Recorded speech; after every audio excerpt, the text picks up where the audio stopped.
അജിത്തിൻ്റെ good bad ugly എന്ന സിനിമയുടെ മുംബൈ ഷെഡ്യൂളിലെ ചിത്രീകരണം ഇന്ന് ആരംഭിച്ചിട്ടുണ്ട്. GVPയെ നായകനാക്കി സെൽവരാഘവൻ സംവിധാനം ചെയ്യുന്ന മെൻ്റൽ മനതിൽ എന്ന സിനിമയുടെ ഫസ്റ്റ് ലുക്ക് വന്നിട്ടുണ്ട്. കിച്ച സുദീപിൻ്റെ പുതിയ ചിത്രമായ മാക്സ് എന്ന സിനിമയ്ക്ക് UA സർട്ടിഫിക്കറ്റ് ലഭിച്ചിരിക്കുകയാണ്. ശിവകാർത്തികേയൻ്റെ മാവീരൻ സിനിമയൊക്കെ ഡയറക്റ്റ് ചെയ്ത മദൻ അശ്വിൻ സംവിധാനം ചെയ്യുന്ന ചിയാൻ വിക്രമിൻ്റെ ചിയാൻ 63 എന്ന സിനിമ ഇപ്പോൾ ഒഫീഷ്യലി കൺഫേം ചെയ്തിട്ടുണ്ട്.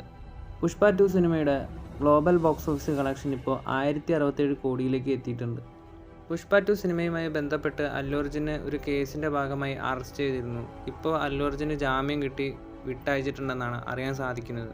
സുധാ കൊങ്കര സൂര്യ നായകനാക്കി ചെയ്യാനിരുന്ന സിനിമയായിരുന്നു പുരാണ 100. പിന്നീട് സൂര്യയും സൂര്യയുടെ പ്രൊഡക്ഷനും ആ ഒരു പ്രൊജക്റ്റിൽ നിന്നും പിന്മാറുകയും ആ ഒരു പ്രൊജക്റ്റിലെ SK നായകനായിട്ട് കാസ്റ്റ് ചെയ്യുകയും ചെയ്തു. SKയുടെ 25ാമത്തെ സിനിമയാണ് പുരാണ 100. പുരാണ 100 എന്ന ഈ ഒരു സിനിമയുടെ ടൈറ്റിലും മാറാൻ ചാൻസ് ഉണ്ട്. 1965 നടന്ന യഥാർത്ഥ സംഭവത്തെ ആസ്പദമാക്കി ഒരുക്കുന്ന ഒരു കോളേജിൻ്റെ പശ്ചാത്തലത്തിലുള്ള ഒരു പൊളിറ്റിക്കൽ ആക്ഷൻ ഡ്രാമയാണ് സിനിമ. ഇന്ന് സിനിമയുടെ ചിത്രീകരണം ആരംഭിച്ചിട്ടുണ്ട്. ജയൻ രവിയും ശിവകാർത്തികേയനും ഇന്ന് സിനിമയുടെ ആദ്യ ഷെഡ്യൂളിൽ പങ്കെടുക്കുന്നുണ്ട്. അതുപോലെ ജയൻ രവി ആയിരിക്കും സിനിമയിലെ മെയിൻ ആൻറ്റഗോണിസ്റ്റിൻ്റെ റോൾ കൈകാര്യം ചെയ്യുന്നതെന്നാണ് അറിയാൻ സാധിക്കുന്നത്. ഈ ഒരു സിനിമയിൽ അഥർവയും ഒരു കഥാപാത്രമായിട്ട് എത്തുന്നുണ്ട്. അതുപോലെ സിനിമയിൽ നായികയായിട്ട് എത്തുന്നത് ശ്രീലീലയാണെന്നാണ് അറിയാൻ സാധിക്കുന്നത്. സിനിമയുടെ മ്യൂസിക് കൈകാര്യം ചെയ്യുന്നത് GVP ആണ്. GVPയുടെ 100ാമത്തെ സിനിമയാണിത്.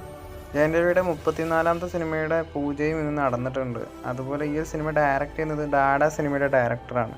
ഈ സിനിമയുടെ ഷൂട്ടിങ്ങും ഉടനെ തന്നെ ആരംഭിക്കും. അമൽ നീരദും സൂര്യണ്ണനും ഒന്നിക്കുന്ന ഒരു സിനിമ വരുന്നു. ഈ ഒരു സിനിമ ഓണ എന്നൊക്കെയാണ് അപ്ഡേറ്റുകൾ വരുന്നത്. ഈ ഒരു സിനിമയുടെ ഷൂട്ടിംഗ് ഒറ്റ സ്ട്രെച്ചിൽ 40 ദിവസം കൊണ്ട് കംപ്ലീറ്റ് ചെയ്യാനാണ് അണിയറ പ്രവർത്തകർ പ്ലാൻ ചെയ്യുന്നത്. അമൽ നീരദ് ആയതുകൊണ്ട് തന്നെ സൂര്യയുടെ ഒരു കിടിലൻ ആക്ഷൻ സിനിമ നമ്മൾ പ്രതീക്ഷിക്കുന്നുണ്ട്. എന്തായാലും കൂടുതൽ സിനിമകളുടെ അപ്ഡേറ്റുകളുമായി അടുത്ത വീഡിയോയിൽ കാണാം.